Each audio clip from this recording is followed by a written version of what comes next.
how did Woodstock happen? We question today. No website, no cell phones, no blogs, no emails sent to reserve your place, no GPS, the route to trace. Still, people came through the rain and the thunder. Roadways were jammed, fences were climbed or went under. All ages, all colors, all creeds, they traveled to Woodstock and took to the weeds. Their bodies adorned with beads, fringe, and flowers. So jammed they stood crammed for 72 hours. No place to walk, no aisle, no seat. You would get lost if you left just to eat. One poor father and his daughter parted when she went for water. He searched for her for 3 days straight. She made it home, but was 2 days late. Really?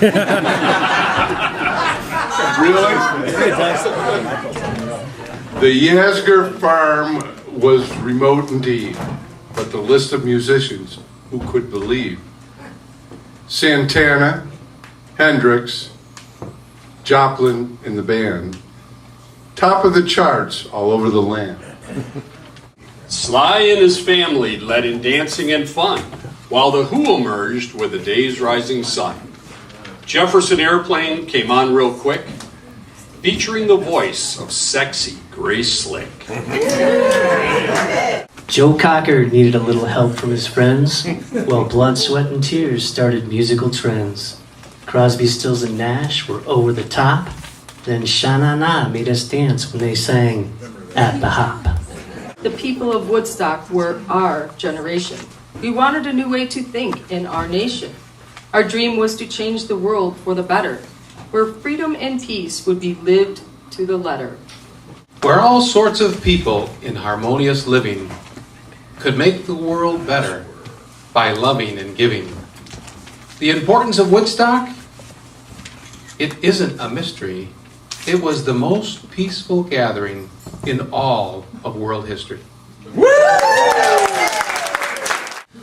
When the moon is in the 7th house and Jupiter aligns with Mars, then peace will guide the planets and love will steer the stars. This is the dawning of the age of Aquarius, the age of Aquarius.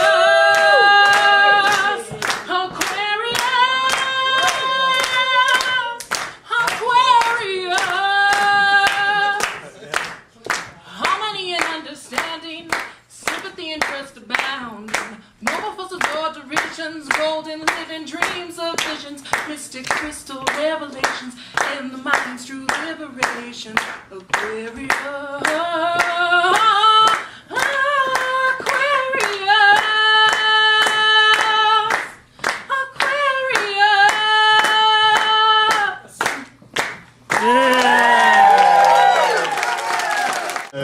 Jennifer gets dressed up thinking she's going to a concert in her polyester green pantsuit.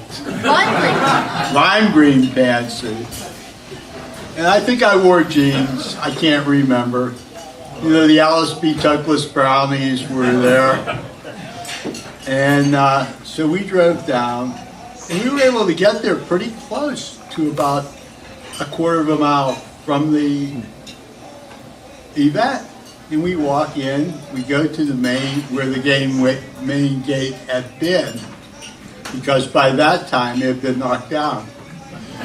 We never found our friends. They were still on the highway somewhere between New York City and Woodstock. And we stayed Friday night, and cops were actually going around lighting joints. And we got to see Richie Havens do Freedom, which was the real anthem. And we were there till about 2 o'clock in the morning, and Arlo Guthrie and Joan Baez, I think, finished off, and Jennifer. David had been born on June 7th of 1969. This was August 15th, 1969. And she said, Jennifer said, "You are taking me home right now." So we did find our car. We started driving. It's now about 3 o'clock in the morning. And we realized that we don't have enough gas to get home. So we stopped at a gas station and sleep in the car until they opened at 7 in the morning at the pump. And that was our Woodstock experience. Jennifer can add on what she would like, but we have really different remembrances of it. We didn't go into the concert. We went to Woodstock per se, and